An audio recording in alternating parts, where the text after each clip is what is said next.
Hello guys, welcome back. And in this video I will be talking you on the hypertension management basically. So let's start the management of hypertension. So hypertension को management मा एउटा guideline छ, त्यसलाई भन्छ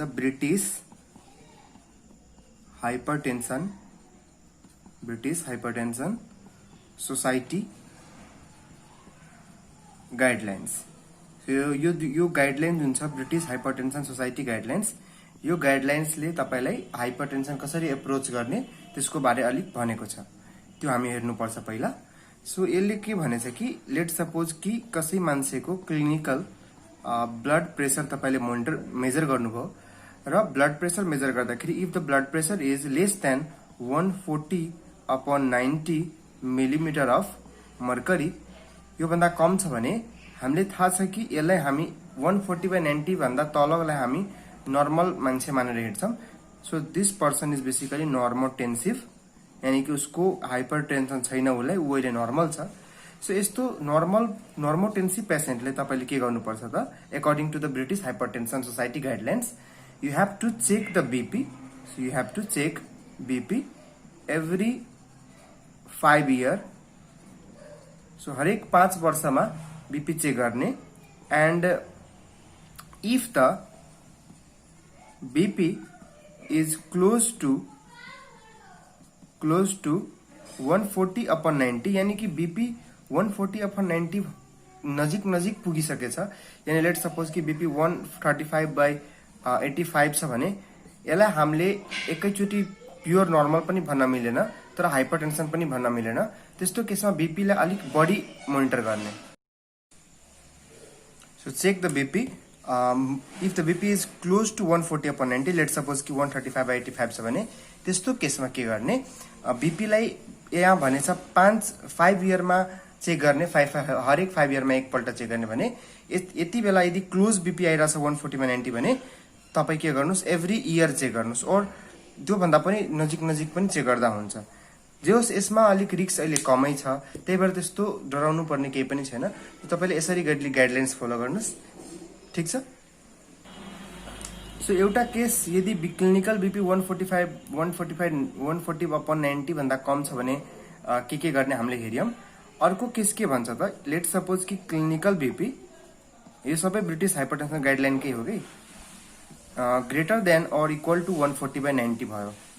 let suppose कि patient तपाईनिर आउँदाखेरि clinic उसको blood pressure 140/90 भन्दा बढी और त्यति नै छ भने त्यति बेला के गर्नु पर्यो भने फर्स्ट डू ABPM और HBPM। यो भनेको के हो त, फर्स्ट डू ABPM भनेको ambulatory BP monitoring for 24 hour, और कि त होममा बीपी मोनिटरिङ, यानी कि के गर्नु पर्यो कि त घरमा गएर बीपी मेजर गर्ने हैन, र बीपी मेजर गर्ने भेरी अफन धेरैपल्ट मेजर गरिराख्ने ब्लड प्रेसर मेजरमेन्ट घरमा गएर, त्यसलाई भन्छ होम ब्लड प्रेसर मोनिटरिङ। कि त बीपी मोनिटर गर्ने डिभाइस तपाईको बडीमा सेट गरिदिन्छ डाक्टरले, र त्यसले 24 आवरसम्मको बीपी तपाई हिड्दा ओड्दा केही पनि गर्दाखेरि त्यसले मोनिटर गर्छ, त्यसलाई भन्छ एम्बुलेटरी बीपी मोनिटरिङ। सो कुनै एउटा गर्ने, एटलिस्ट एम्बुलेटरी बीपी मोनिटरिङ और होम बीपी मोनिटरिङ गर्ने, र यो गरिसकेपछि अब डिफरेन्ट कन्डिसन आउन सक्छ। सो लेट सपोज कि मैले एम्बुलेटरी बीपी र होम बीपी मोनिटरिङ गरे। सो कुनै एउटा गर्ने, एम्बुलेटरी गर्ने कि त होम मोनिटर गर्ने। सो इफ ABPM और HBPM मा गरेर मानौ कि घरमा जुन बीपी मोनिटर गर्यो और 24 आवरको एम्बुलेटरी बीपी मोनिटर गर्दाखेरि यदि ब्लड प्रेसरको भ्यालु लेस देन 135/85 आइरहेछ भने त्यति बेला के गर्ने, त्यति बेला फेरि कन्सिडर गर्ने कि मान्छे के छ त, नर्मोटेन्सिभ नै छ, यानी कि पर्सनको अहिले हाइपरटेन्सन छैन, पर्सन नर्मोटेन्सिभ छ, हाइपरटेन्सिभ छैन भनेर कन्सिडर गर्ने। र नर्मोटेन्सिभ छ भने फेरि त्यही कुरा अघि जस्तै चेक बीपी एभ्री 5 इयर, हरेक 5-5 वर्षमा बिपी चेक गरिराख्ने भनेर यसको गाइडलाइनले भन्छ। ठिक छ। सो अहिलेसम्म भने के भयो त, दुईटा कन्डिसन आयो अहिलेसम्म। क्लिनिकल बिपी एउटामा लेस देन 140/90 थियो, त्यति बेला सिम्पली हामीले के भन्यौं कि चेक बिपी एभ्री 5 इयर्स। यहाँ के छ कि क्लिनिकल बिपी यदि 140/90 यानी कि फर्स्ट टाइम हस्पिटल आउँदाखेरि 140/90 भन्दा बढी छ और त्यति 140/90 जति छ, त्यसपछि हामीले के गर्यो, उसको एम्बुलेटरी 24 आवरको बिपी मोनिटर गर्यो और होममा गएर उसलाई भन्छ बिपी मोनिटर गरिराख्नु। यस्तो गरेर उसले के भयो कि यस्तो गरिसकेपछि जुन रिजल्ट आयो त्यो यदि 135/85 भन्दा कम आइरहेछ भने त्यसलाई हामी फेरि नर्मोटेन्सिभ भन्छौँ र यो केसमा पनि चेक बिपी एभ्री 5 इयरमा, हरेक 5-5 वर्षमा एकचोटि बिपी चेक गर्ने। सो यदि क्लिनिकल बिपी 140/90 भन्दा बढी छ भने you should do first ambulatory BP monitoring और होम बिपी मोनिटरिङ दुवै गरेर। यदि एम्बुलेटरी बिपी मोनिटरिङ और होम बिपी मोनिटरिङको भ्यालु 135/85 भन्दा लेस आइरहेछ भने त पर्सन इज नर्मोटेन्सिभ, यानी कि उसलाई हाइपरटेन्सन छैन, र त्यति बेला चेक बिपी एभ्री 5 इयर। यदि त्यही एम्बुलेटरी बिपी मोनिटरिङ और होम बिपी मोनिटरिङको भ्यालु 135/85 भन्दा बढी आउँछ भने त्यो पेसेन्ट स्टेज 1 हाइपरटेन्सनको पेसेन्ट हो, स्टेज 1 हाइपरटेन्सनको पेसेन्ट हो। र त्यति बेला हामीले के गर्नुपर्छ त, दुईटा कुरा गर्नुपर्छ। एउटा एक्सेस द कार्डियोभास्कुलर रिस्क, यानी कि त्यो हाइपरटेन्सनले गर्दाखेरि त्यो मान्छेमा कार्डियोभास्कुलर रिस्क कतिको छ त्यो एक्सेस गर्नेको लागि छुट्टै एउटा कति स्कोरिङ सिस्टमहरू आउँछ, त्यो हामी पछि कुरा गर्छौँ।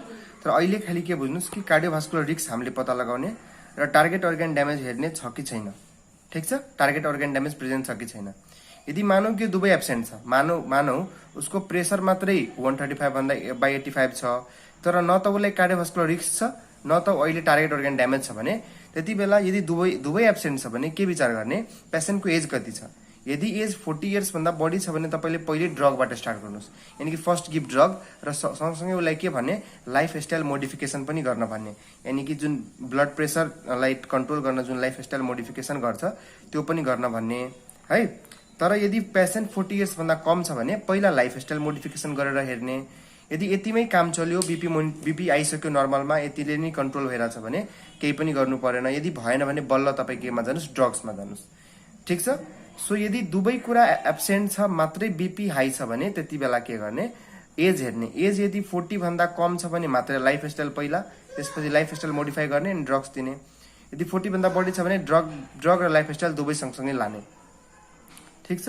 तर यदि मानौ कुनै कुरा एउटा प्रेजेन्ट छ, मानौ कि या त हाइपरटेन्सनको स्टेज 1 हाइपरटेन्सन पनि छ, सँगसँगै कार्डियोभास्कुलर रिस्क छ और कुनै टार्गेट अर्गन ड्यामेज छ भने, कुनै एउटा प्रेजेन्ट पनि छ भने तपाईँ डाइरेक्ट केबाट स्टार्ट गर्नुहोस्, ड्रग्सबाट स्टार्ट गर्नुहोस् र प्लस लाइफस्टाइल मोडिफिकेसन त गर्ने नै। ठिक छ। सो लाइफस्टाइल मोडिफिकेसन त यहाँ पनि छ, तर जे होस् ड्रग्स स्टार्ट गरिहाल्नु भनेको मेन कुरा हो। ठिक। त यो भनेको क्लिनिकल बिपी यदि 140/90 छ भने त्यति बेला हामीले यसरी एप्रोच गर्न जाने। ल अब चाहिँ हामीले बिपी यदि क्लिनिकल ब्लड प्रेसर यदि 140/90 भन्दा बढी छ भने त्यति बेला हामीले भन्यौँ कि पहिला हामीले एम्बुलेटरी बिपी मोनिटरिङ गर्ने और होम बिपी मोनिटरिङ गर्ने, र यसमा हामीले 3टा केस एक्चुअली हुन्छ। सो फर्स्ट केसमा के थियो कि 135/85 भन्दा कम छ, यानी पर्सन नर्मोटेन्सिभ छ, र त्यो केसमा के गर्ने, एभ्री 5 इयरमा बिपी मोनिटरिङ गर्न हामीले भन्यौँ। ठिक छ। र अर्को केस हामीले हेरेको थियौँ योभन्दा पहिला द्याट 145/85 भन्दा बढी छ भने त्यसलाई हामी स्टेज 1 हाइपरटेन्सन भन्छौँ, र स्टेज 1 हाइपरटेन्सनमा कार्डियोभास्कुलर रिस्क एसेस गर्ने, टार्गेट अर्गन ड्यामेज छ कि छैन भनेर हेर्ने, अनि त्यसपछि हामीले हेरेको थियौँ के गर्ने। अब तेस्रो कन्डिसन छ, यदि एम्बुलेटरी बिपी मोनिटरिङ और होम बिपी मोनिटरिङको भ्यालु 145/95 भन्दा बढी आइरहेछ भने त्यति बेला हामीले यसलाई स्टेज 2 हाइपरटेन्सनलाई स्टेज 2 हाइपरटेन्सन कन्सिडर गर्ने, र स्टेज 2 हाइपरटेन्सन कन्सिडर गर्ने बित्तिकै you have to start with the drugs. So drugs दिने र प्लस लाइफस्टाइल मोडिफिकेसन पनि चेन्ज गर्न लाउने। ठिक छ। सो तपाईँले जे होस् एप्रोच हेर्नुभयो कि कसरी हामीले एप्रोच गर्न सक्छौँ। सबै केसमा बेसिकली एउटा केसमा मात्रै जहाँ चाहिँ हामीले हेऱ्यौँ कि कार्डियोभास्कुलर रिस्क छैन, टार्गेट अर्गन ड्यामेज छैन भने र मात्रै स्टेज 1 को हाइपरटेन्सन छ भने मात्रै पहिला लाइफस्टाइल मोडिफाई गर्ने, त्यो पनि 40 इयर्स भन्दा कम छ भने त्यो हामीले गरिसकेको कुरा। यहाँ मेन यहाँ अहिले चाहिँ स्टेज 2 हाइपरटेन्सन यदि कति बेला भने यदि एम्बुलेटरी बिपी मोनिटरिङको भ्यालु र so what are the lifestyle modification one can adapt. So lifestyle मोडिफिकेसनमा you have to first of all Avoid the smoking and alcohol if the person is consuming these things. So smoking, alcohol हरूलाई avoid गर्ने. Then the person should add the potassium rich diets. Should take potassium rich diet like banana, nuts, and salt intake like घटाउने, carbohydrates intake like घटाउने. Decrease also intake of the saturated fat like ghee, butter, and the lamb fat, mutton को फ्याटहरु हुन्छ त्योहरुलाई कम गर्ने. अनि exercise daily for at least 1 hour. So यति कुरा गर्दाखेरि यसलाई भन्छ लाइफस्टाइल मोडिफिकेसन.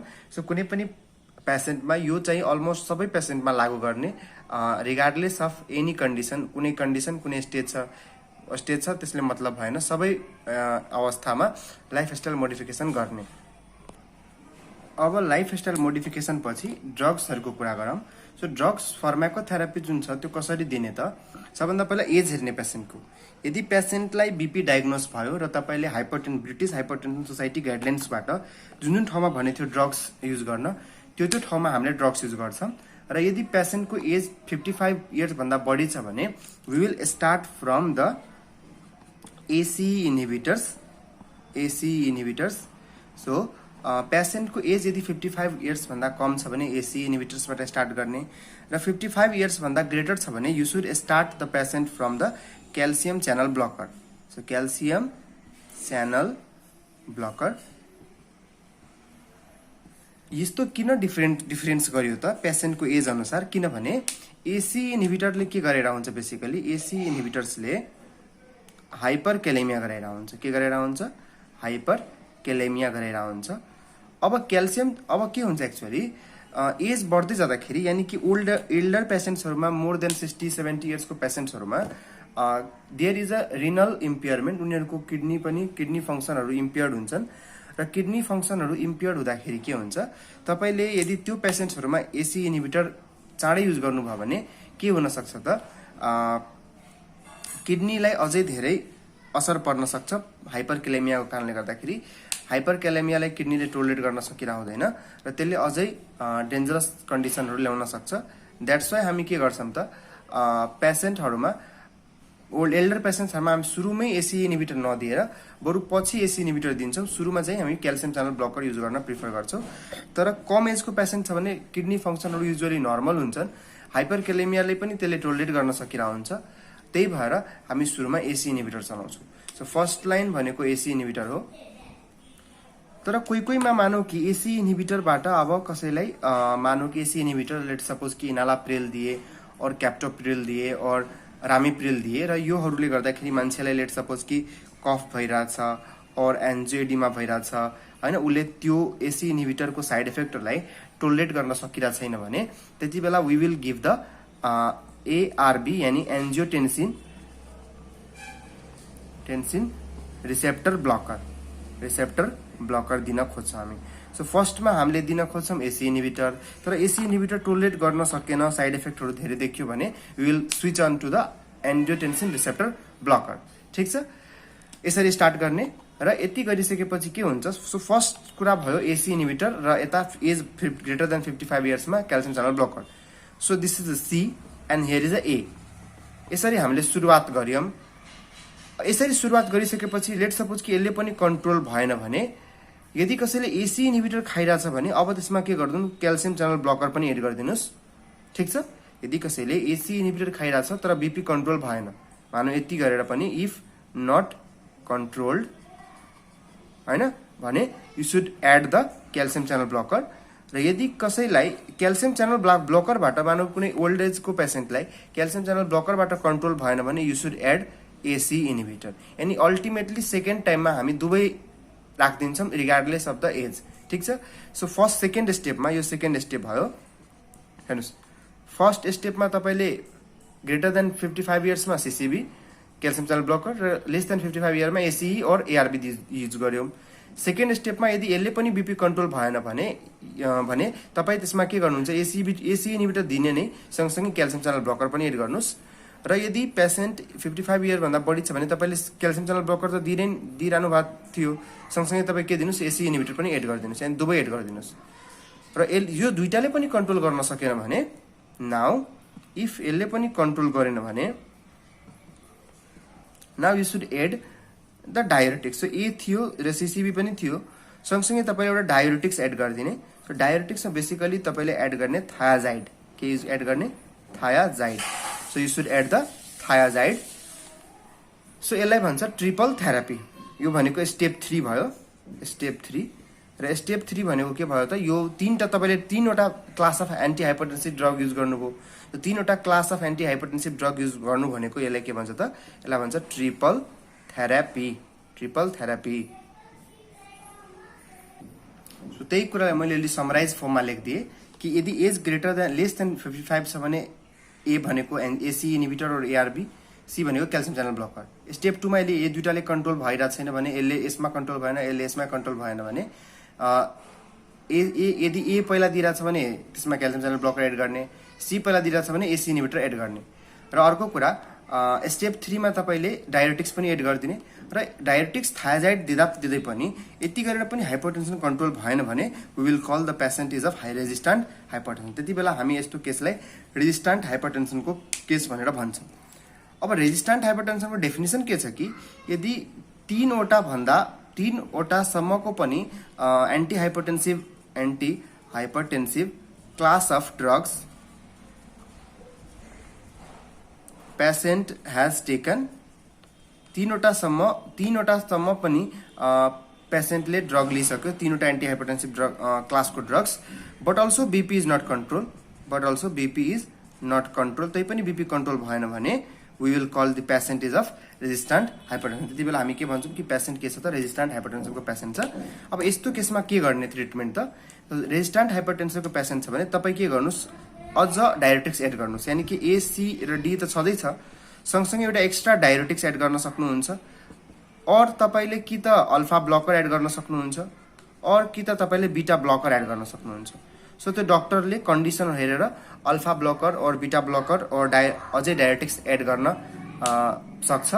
और कहिलेकाहीँ के हुन सक्छ कि डक्टरले कुनै रेयर कज अफ सेकेन्डरी हाइपरटेन्सनलाई सोच्नु पर्यो, त्यही भएर सेकेन्डरी हाइपरटेन्सनको कज हुनाको कारणले गर्दाखेरि त्यो बीपी नठिक भएको हुन सक्छ। So think for secondary hypertension causes. So secondary हाइपरटेन्सनको तपाईँले रेयर कजहरू तपाईँले पहिले थिङ्क गर्नुपर्छ यदि पेसेन्ट रेजिस्टेन्टको हाइपरटेन्सनको भइसकेछ भने। किनकि युजुअली हामी के गर्छौँ, हाइपरटेन्सन डायग्नोस गर्नुभन्दा पहिला त हामी नर्मली सेकेन्डरी हाइपरटेन्सनको धेरै कजहरू त रुल आउट गर्छौँ नै, तर कहिलेकाहीँ सेकेन्डरी हाइपरटेन्सनको रेयर कजहरू छुट्न सक्छ। र यदि पेसेन्टलाई हामी ट्रिटमेन्ट गर्छौँ भने त्यस्तो पेसेन्ट अल्टिमेटली रेजिस्टेन्ट हाइपरटेन्सनमै जान्छ। यानि कि जति एन्टी हाइपरटेन्सन दिए पनि ठिक भएर आउँदैन। त्यस्तो केसमा हामीले सेकेन्डरी हाइपरटेन्सनको कुनै रेयर कज हो कि भनेर हामीले सोच्नुपर्छ र त्यसको इन्भेस्टिगेसनतर्फ जानुपर्छ। कि त हामीले के गर्नु पर्यो, कहिलेकाहीँ चाहिँ सेकेन्डरी हाइपरटेन्सन कज नपनि हुनसक्छ, त्यस्तो केसमा हामीले डायरेटिक्स एक्स्ट्रा एड गरिदिने, अल्फा ब्लकर एड गरिदिन सकिन्छ र बीटा ब्लकर एड गरिदिन सकिन्छ। सो एकछिन हामी मेडिसिनको डोजहरू पनि हेरिहालौँ। सो मेडिसिनको डोजहरूमा एसी इनिभिटर्सहरूको डोज हेर्छौँ भने इनालाप्रिल बेसिकली 20 mg मा आउँछ। So enalapril 20 mg daily use गर्न सकिन्छ और ramipril 5 to 10 mg daily use गर्न सकिन्छ। तर के याद राख्नु कि एसी इनिभिटरको साइड इफेक्टमा हुन्छ तपाईँलाई उसले किडनी ड्यामेज गरिदिन सक्छ र अर्को कुरा हाइपरकेलेमिया गराएर पनि उसले किडनी फेलुवरतर्फ लान सक्छ। सो त्यही भएर कि त यसले कज गरिदिन सक्छ लङ टर्ममा, कि त यसले आफै रिनल फेलुवरलाई पहिला भएको कुनै किडनी इन्जुरी छ भने त्यसलाई रिनल फेलुवरसम्म लगिदिन सक्छ, अनि रिनल फेलुवर अझै प्रेसिपिटेट गरिदिन सक्छ।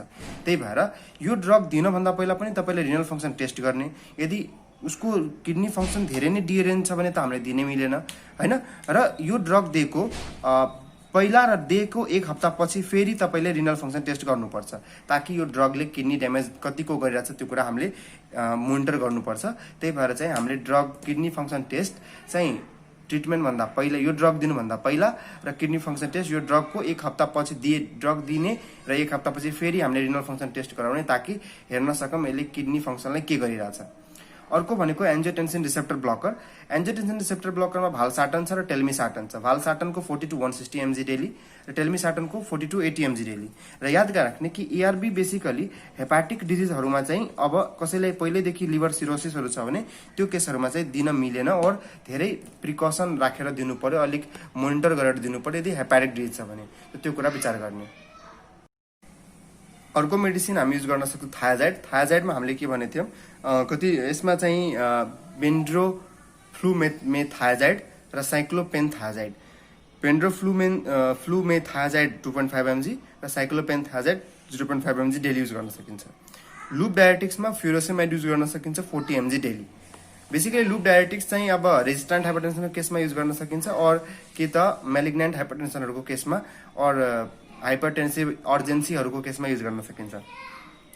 क्याल्सियम च्यानल ब्लकरमा एम्लोडिपिन युज गर्न सकिन्छ जुन कि long acting calcium channel blocker छ जुन चाहिँ 5 to 10 mg दिन्छ र short acting calcium channel blocker भनेको निफेडिपिन जुन कि 30 to 90 mg दिने डेली। र याद राख्नु क्याल्सियम च्यानल ब्लकरहरूको एउटा नराम्रो साइड इफेक्ट के हो त यसले चाहिँ एङ्कल र लेगहरूको इडिमा गराइदिन सक्छ। सो पेडल इडिमाहरू गराइदिन सक्छ। सो यसको यो साइड इफेक्ट हो एउटा जुन कि हामीले याद राख्नुपर्छ। कतिजनालाई यो खुट्टाको इडिमाले धेरै गाह्रो पारिदिएको हुन्छ र कतिजनाले त्यो खुट्टाको एङ्कल इडिमालाई टोलरेट गर्न सकिरहँदैन है। So these are the drugs. अब केही एक्स्ट्रा ड्रग्सहरूको बारे हामी कन्सेप्ट लिन खोज्छौँ। So let's suppose we are talking about the beta blockers. So beta ब्लकर्सको एउटा हामीले युज सुरुमा हेऱ्यौँ कि बिटा ब्लकर एउटा केमा दिन सकिन्छ यदि रेजिस्टेन्ट हाइपरटेन्सन छ भने हामीले बिटा ब्लकर युज गर्ने। अर्को कुरा हामीले बिटा ब्लकरमा अब कार्डियो सेलेक्टिभ बिटा ब्लकर छ भने कार्डियो सेलेक्टिभ बिटा ब्लकर लेट्स सपोज कि मेटोप्रोलोल और लेट्स सपोज एटिनोलोल। सो यो कुन बेला युज गर्ने मेटोप्रोलोल और एटिनोलोल यिनीहरू कति बेला युज गर्ने। So these beta blockers metoprolol और atenolol should be used in case of hypertension and angina. यानी कि कुनै पनि पेसेन्टलाई यदि एन्जाइना छ और मायोकार्डियल इन्फाक्सन छ र सँगसँगै उसलाई यदि हाइपरटेन्सन छ भने तपाईले त्यो केसमा हेर्नुस् मात्र हाइपरटेन्सन भएको केसमा we do not use the beta blocker हैन। के याद राख्ने only if there is only hypertension हामीले अहिलेसम्म पढ्यो मात्रै हाइपरटेन्सनहरू छ भने बिटा ब्लकर युज नगर्ने। तर हाइपरटेन्सन एसोसिएटेड विथ एन्जाइना और एमआईहरू छ भने हामी त्यति बेला बिटा ब्लकर युज गर्न जाने। So this is the one of the use of the beta blocker.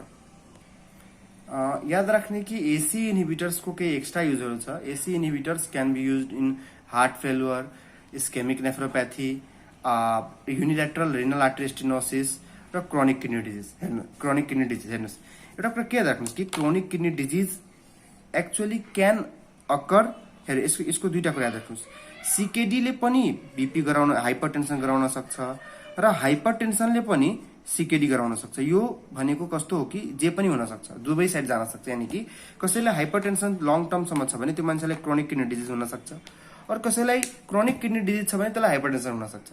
So कुनै पनि केसमा यदि क्रोनिक किडनी डिजिजको पेसेन्ट छ भने त्यसमा त्यो हाइपरटेन्सनसँग एसोसिएटेड हुन्छ नि प्राय। तो त्यो केसमा हामी एसी इन्हिबिटर्सहरू युज गर्ने। अर्को युनिल्याटरल रिनल आर्टरी स्टेनोसिस छ भने त्यो केसमा पनि एसी इन्हिबिटर युज गर्ने। अर्को हार्ट फेलुअर केसमा AC inhibitor is a very good drug.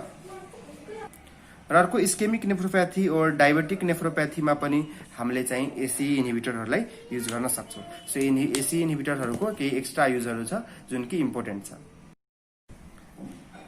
So another drug is alpha blockers. So alpha ब्लकरमा दुई किसिमको छ, एउटा सेलेक्टिभ अल्फा ब्लकर एउटा non selective alpha blocker. So सेलेक्टिभले प्राय अल्फा 1 रिसेप्टरलाई ब्लक गर्छ। Basically the drugs are prazosin and terazosin. So selective alpha ब्लकरमा दुईटा ड्रग छ, prazosin and terazosin. And the prazosin and terazosin are basically used in prostatomegaly. यानी कि जहाँ पनि प्रोस्टेट ग्ल्यान्ड मेलमा भएको प्रोस्टेट ग्ल्यान्ड जब इन्लार्ज हुन्छ त्यस्तो केसमा हामीले के युज गर्छौँ त प्राजोसिन एन्ड ट्राजोसिन युज गर्छौँ। Basically these are the anti hypertensive drug तर यसले अरू पनि काम गर्छ, त्यही भएर हामीले यहाँ पढिरहेछौँ। अर्को नन सेलेक्टिभ अल्फा ब्लकरमा वी हेभ द फेनोक्सिबेन्जामिन है। के त phenoxybenzamine and basically used in the pheochromocytoma. So फेयोक्रोमोसाइटोमाको केसमा युज गरिन्छ तपाईँले के फेनोक्सिबेन्जामिन। सो अब हामी 3-4वटा टर्मको पहिला कुरा गर्छौँ। So first term is hypertensive urgency. So कति बेला हाइपरटेन्सिभ अर्जेन्सी भन्ने। सो यसको लागि डिफरेन्ट गाइडलाइन्सहरूले डिफरेन्ट कट अफ दिएको छ। सो एउटा भेरी इम्पोर्टेन्ट और एकदम रिलायबल गाइडलाइन्स CMDT को छ। So CMDT is a important and very reliable guideline छ यसको। यसले के भन्छ कि ग्रेटर देन 225/125 यदि ब्लड प्रेसर छ भने देन र plus no target organ damage or end organ damage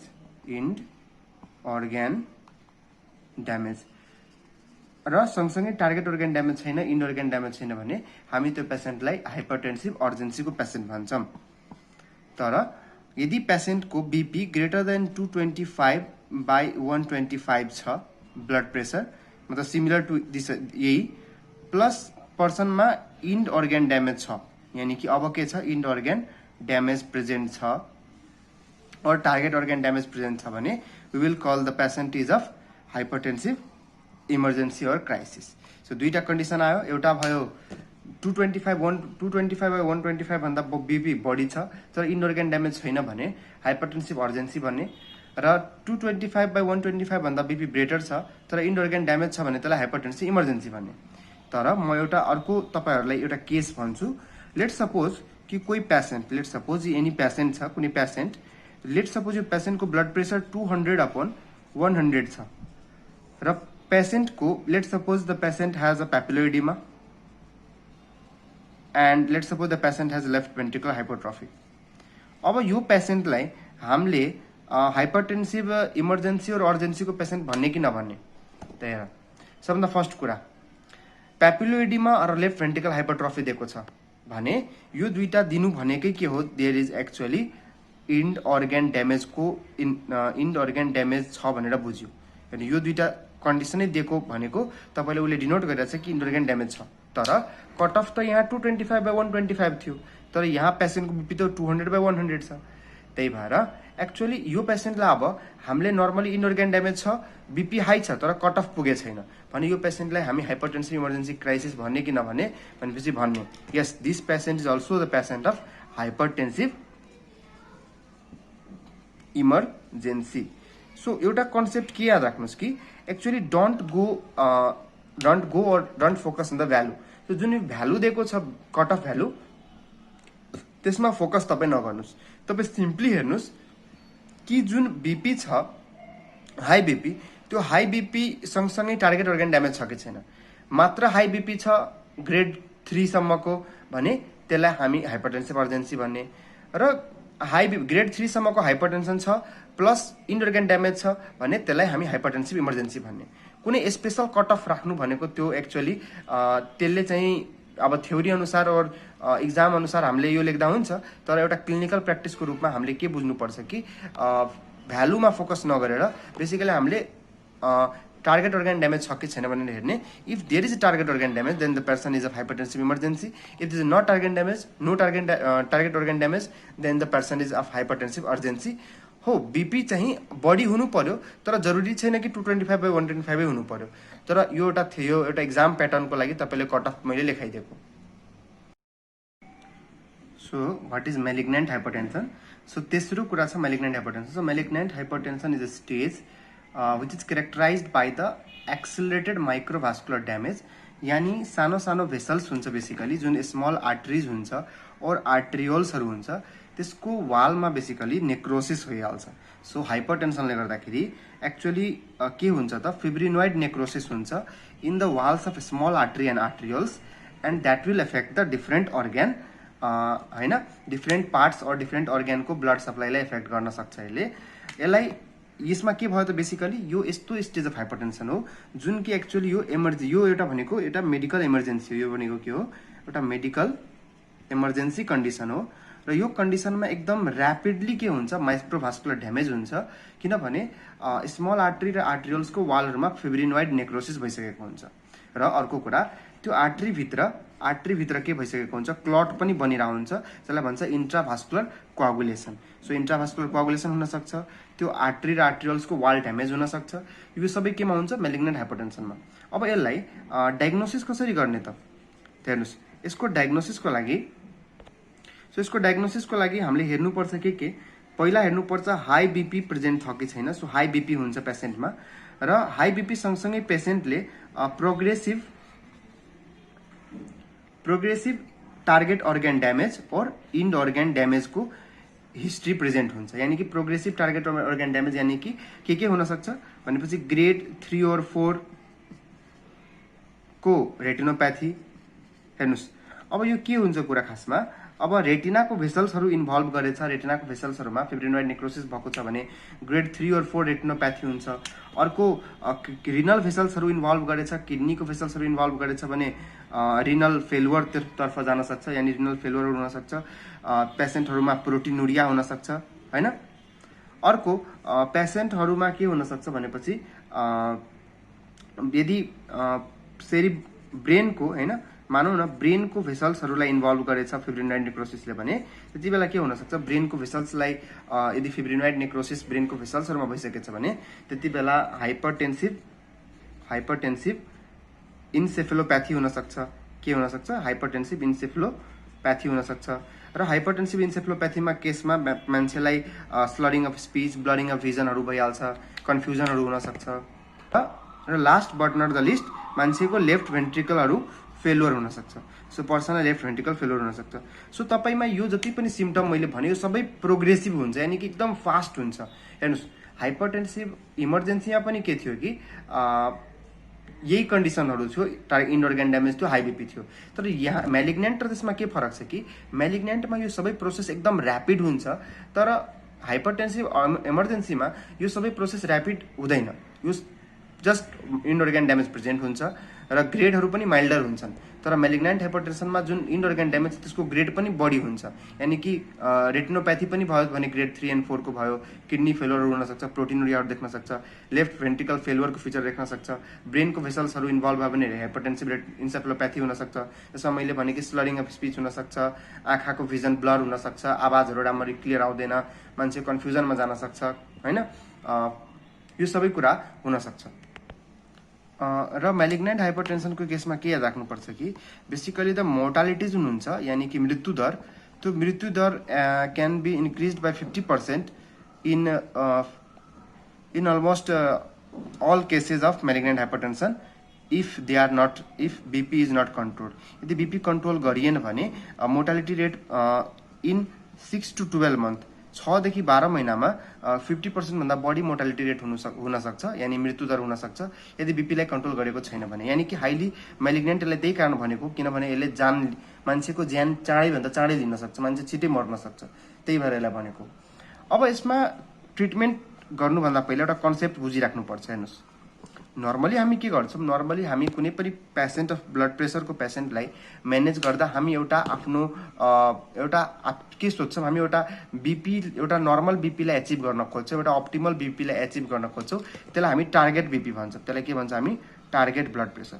normally डक्टरहरूले के गर्छ, कुनै पनि अरू हाइपरटेन्सनमा टार्गेट ब्लड प्रेसर जुन हुन्छ त्यो अलमोस्ट 140/90 भन्दा तल ल्याउन खोज्छ, यानि कि उसले हाई ब्लड प्रेसरलाई उसले जब ठिक पार्छ उसले 140/90 भन्दा तल ल्याउन खोज्छ।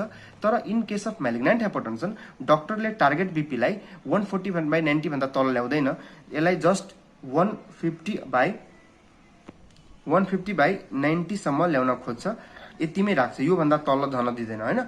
सो म्याक्सिमम चाहिँ तपाईले कति टार्गेटसम्म ल्याइदिनु पर्यो, 150/90। यानि तपाईले के हेर्नु भएको छ, यो पर्सनको बीपीलाई धेरै एकैचोटि कन्ट्रोल गरिए छैन, यानि कि 140/90 लाई हामी जुन स्ट्यान्डर्ड बीपी मान्छौँ त्यो त्यतातिर लगिएन, यसलाई अलिक बढी बीपी अलिक बढी नै रहन दियो।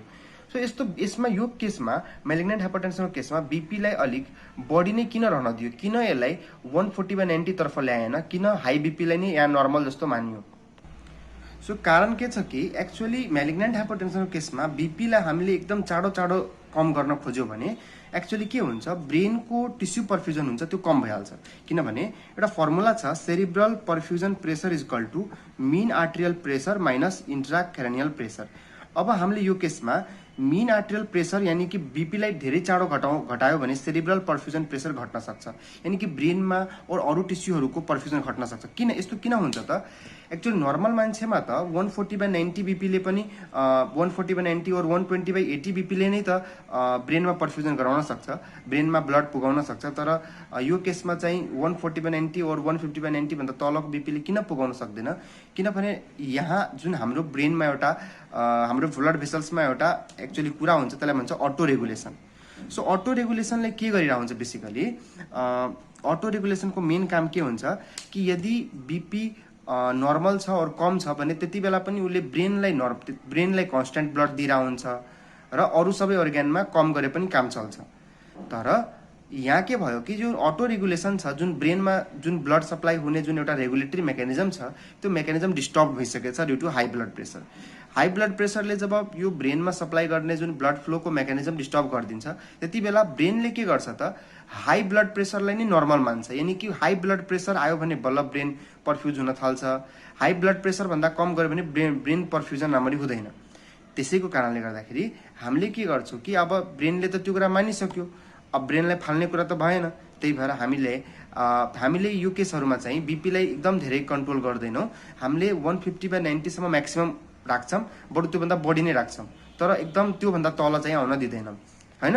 यदि हामीले त्योभन्दा पनि तल गऱ्यौँ, बीपीलाई छिटो हामीले कम गर्न खोज्यो भने के हुनसक्छ, ब्रेन पर्फ्युजन एकदम धेरै घट्छ र मान्छेमा के हुनसक्छ बेसिकली सेरिब्रल ड्यामेजहरू हुनसक्छ, यानी कि ब्रेन टिस्युहरू ड्यामेज हुनसक्छ। अर्को चाहिँ अक्सिपिटल लोबको ड्यामेज भएर अक्सिपिटल लोब ड्यामेज भएर बेसिकली ब्लाइन्डनेस हुनसक्छ, यसलाई भन्छ अक्सिपिटल ब्लाइन्डनेस। अर्को चाहिँ तपाईँले यदि हार्टहरूमा पनि ब्लड सप्लाई कम हुनसक्छ, हार्टको पर्फ्युजन पनि डिक्रिज हुनसक्छ। सो क्यान प्रिसिपिटेट कोरोनरी इन्सफिसियन्सी, के त कोरोनरी इन्सफिसियन्सी। सो कोरोनरी इन्सफिसियन्सीलाई प्रिसिपिटेट गर्न सक्छ र कोरोनरी इन्सफिसियन्सी प्रिसिपिटेट भयो भने मान्छेलाई एन्जाइना और एमआईहरू हुनसक्छ। सो यही कारणहरू थियो कि हामीले बीपीलाई छिटो रिड्युस गर्दैनौँ। छिटो रिड्युस गर्यो भने यसले यो कन्डिसन्सहरू गराइदिन सक्छ। So a control reduction of BP is up to 150/90 is done over a period of 24 to 48 hours. किनकि यो इमर्जेन्सी कन्डिसन हो, 24 देखि 48 घण्टाभित्र बीपीलाई कन्ट्रोल गरिन्छ र 150/90 सम्म ल्याइन्छ। Drugs can be used are any one of the following, यो मध्ये सबै यो ड्रग युज गर्ने होइन, कुनै एउटा ड्रग युज गर्ने। सो ड्रग्स आर आइभी लाबेटालोल और आइएम लाबेटालोल। सो लाबेटालोल भनेको alpha and beta mix blocker हो। सो लाबेटालोल बेसिकली के हो त अल्फा र बीटा ब्लकर हो। यसले बेसिकली बीपीलाई एकदम राम्ररी रिड्युस गर्छ, अरूभन्दा बढी पोटेन्ट हुन्छ। So 2 mg per minute to maximum 200 mg सम्म युज गर्न सकिन्छ। ठिक छ। सो 200 mg हरेक मिनट 200 mg दिने र त्यसलाई हरेक मिनटमा थप्दै जाने टु 2 mg, म्याक्सिमम तपाईँले 200 mg सम्म दिन सक्नुहुन्छ। और you can give Ivy glycerol trinitrate. Ivy glycerol trinitrate यो भनेको नाइट्रेट्सहरू हो। 0.6 mg देखि लिएर 1.2 mg पर आवर दिन सकिन्छ। और आइभी सोडियम नाइट्रोप्रोसाइड दिन सकिन्छ। 0.3 mg टु लिएर 0.3 microgram to 1 microgram per KG per body weight per minute दिन सकिन्छ। एन्ड बेसिकली आइभी सोडियम नाइट्रोप्रोसाइडले अरू भन्दा पनि हाइपरटेन्सिभ इन्सेफेलोप्याथीको लागि सबभन्दा राम्रो मानिन्छ। So these are the drugs you can use for the malignant hypertension. अब केही कजहरू सेकेन्डरी हाइपरटेन्सनको। सो सेकेन्डरी हाइपरटेन्सनमा यदि रिनल आर्टरी स्टेनोसिसले गर्दाखेरि ब्लड प्रेसर बढिरहेछ भने हामीलाई के थाहा छ कि युनिल्याटरल एकै साइडमा, जस्तो किडनी छ, लेट्स सपोज किडनी, सो एउटा किडनी यो भयो र अर्को किडनी यो भयो, अर्को दुईटा साइडमा हुन्छ। यदि एउटा साइडको रिनल आर्टरीको स्टेनोसिस छ भने, मात्र युनिल्याटरल रिनल आर्टरी स्टेनोसिस छ भने we should use ACE inhibitors, जुन कि हामी पहिल्यै कुरा गरिसकेका छौँ। तर यदि दुवै साइडमा रिनल आर्टरी स्टेनोसिस छ, यानी कि बाइल्याटरल रिनल आर्टरी स्टेनोसिस छ, त्यो केसमा हामीले युज गर्नुपर्छ ड्रगहरू होइन। त्यो केसमा हामीले एउटा टेक्निक युज गर्ने, त्यसलाई भन्छ पर्क्युटेनियस ट्रान्सल्युमिनल रिनल एन्जियोप्लास्टी। सो यो टेक्निक बेसिकली युज गरिन्छ। नाम के छ याद राख्नुहोस्, पर्क्युटेनियस ट्रान्सल्युमिनल रिनल एन्जियोप्लास्टी। यो भनेको सिम्पली फेमोरल आर्टरीबाट हामीले क्याथेटर पास आउट गर्छौँ र क्याथेटर पास गरेर रिनल आर्टरीसम्म लगिन्छ र रिनल आर्टरीमा ब्यालुन एन्जियोप्लास्टी गरिदिन्छ। सो सिम्पल यो सबै जसरी हार्टमा ब्यालुन एन्जियोप्लास्टी गर्छ त्यसै गरी यो पनि एक किसिमको एन्जियोप्लास्टी हो। ठिक छ। अब फेयोक्रोमोसाइटोमाको पेसेन्ट छ भने त्यसमा के हुन्छ कि पेरिओपरेटिभ अपरेसन भन्दा पहिला तपाईँले त्यो पेसेन्टलाई अल्फा ब्लकर युज गर्नु, नन सेलेक्टिभ ब्लकर युज गर्नुहुन्छ, alpha blocker, that is oral phenoxybenzamine, जुन हामीले पहिले कुरा गरेछौँ। तर अपरेसनको अब मानौँ कि मैले उसको अपरेसन गर्न थालेँ, सो अपरेसनको बेला के दिने, फेन्टोलामिन ड्रिप दिने। के दिने, फेन्टोलामिन ड्रिप। फेन्टोलामिन ड्रिप भनेको फेनोक्सिबेन्जामिन जस्तै हो, यो पनि नन सेलेक्टिभ अल्फा ब्लकर हो, तर यो ड्रिपमा आउँछ र यो ओरली खाइन्छ। र यदि मानौ कि कसैलाई फेयोक्रोमोसाइटोमाको अपरेसन गर्ने बेला एक्सेसिभ अमाउन्ट अफ एड्रिनालिन निस्कियो, एक्सेसिभ अमाउन्ट अफ एड्रिनालिनको सर्ज भयो ड्युरिङ द अपरेसन, त्यसलाई भन्छ एड्रिनर्जिक क्राइसिस, जहाँ के हुन्छ एक्सेस एड्रिनालिन निस्किन्छ। सो एड्रिनालिनको के हुन्छ सर्ज हुन्छ, यानी एक्सेस मात्रामा निस्किन्छ, यति मात्रामा निस्किन्छ कि त्यसले बीपीलाई एकदम धेरै हाई हार्ट फेलुर गराइदिन सक्छ, पल्मोनरी इडिमाहरू पनि गराइदिन सक्छ। र सुरुमा चाहिँ तपाईँले एड्रिनालिन सर्ज हुने बित्तिकै नेट्रोप्रोसाइड दिने, तर यसले पनि कन्ट्रोल भइरहेको छैन भने र मानौ कि यति यो नेट्रोप्रोसाइड दिँदा दिँदै पनि तापनि मान्छेलाई पल्मोनरी इडिमा भइरहेछ, भेन्ट्रिकल फेलुरको लेफ्ट भेन्ट्रिकल फेलुरको फिचर्सहरू आइरहेछ होइन, हाइपरटेन्सन बढेको बढी छ, कन्ट्रोलै भइरहेको छैन भने हामी एक्स्ट्रामा नेट्रोग्लिसरिन ड्रिप पनि दिन सक्छौँ। So this is a treatment of the फेयोक्रोमोसाइटोमाको ट्रिटमेन्ट हो यो, र यो भनेको बाइलेटरल इन्लार्टरी स्टेनोसिसको ट्रिटमेन्ट थियो।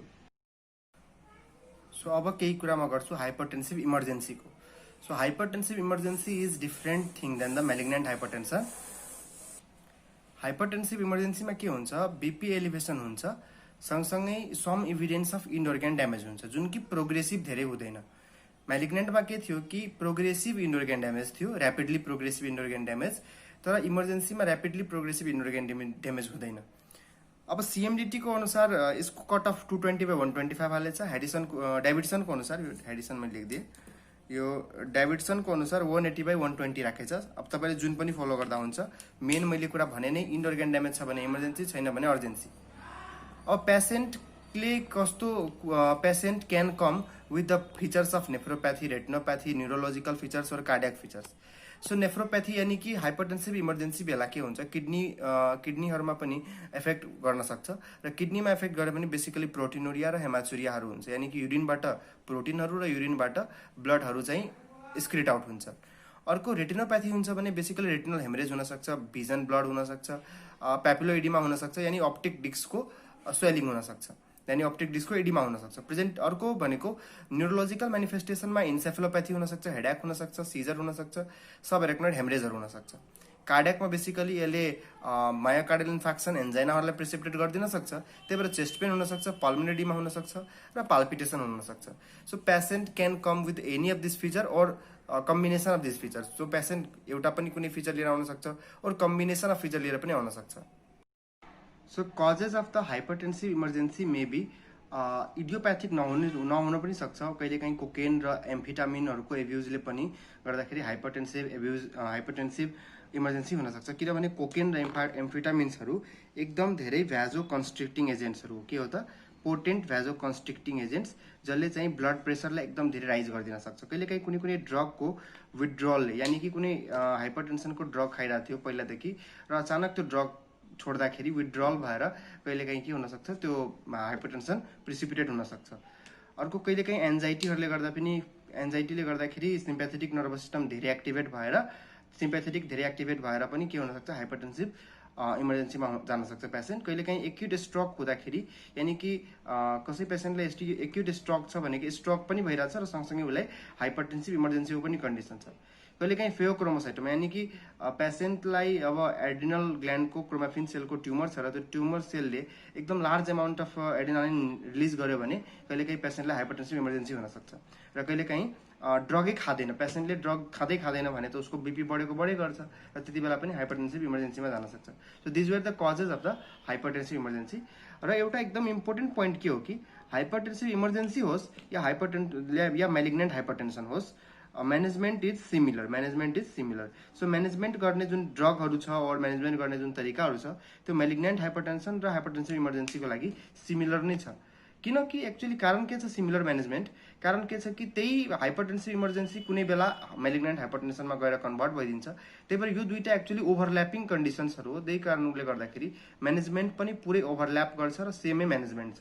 त्यही भएर जे म्यानेजमेन्ट मेलिग्नेन्ट हाइपरटेन्सनको छ, त्यही म्यानेजमेन्ट हाइपरटेन्सिभ इमर्जेन्सीको पनि छ।